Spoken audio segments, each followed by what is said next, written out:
Des urnes vides brandies à l'ouverture du scrutin par 2 membres du comité électoral. Les Togolais choisissaient lundi leurs députés et conseillers régionaux.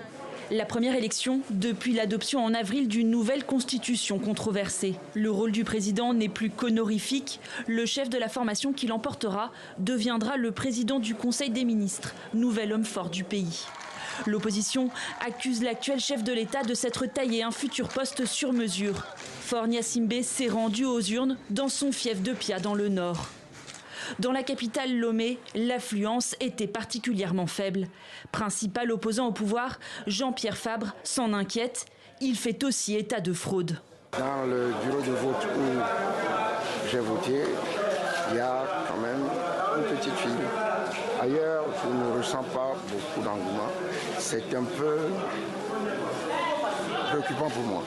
On a des informations faisant état de fraude dans la préfecture, le bureau de vote de la préfecture de Vaud, comme Dagbati, Klologo, je crois qu'il y en a 3 à un moment donné.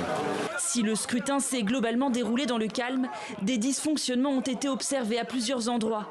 Malgré notre accréditation, nous n'avons pas été autorisés à filmer ce bureau de vote, à 30 km à l'est de Lomé. J'ai le droit de vous filmer. Vous n'avez pas le droit. Et ça, je vous enregistre. Vous n'avez pas le droit de vous filmer. Confusion également à Adidogomé dans la capitale.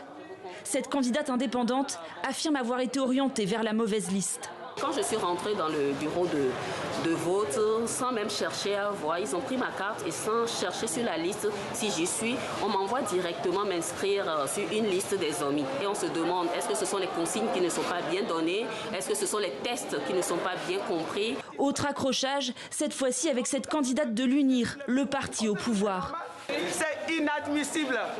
Il dit qu'on ne peut pas rentrer pour visiter, pour voir ce qui se passe dans son bureau. À quel titre? Enfin, dans des médias locaux, certains électeurs assurent n'avoir pas été autorisés à déposer leur bulletin dans l'urne, bien que munis de leur carte électorale.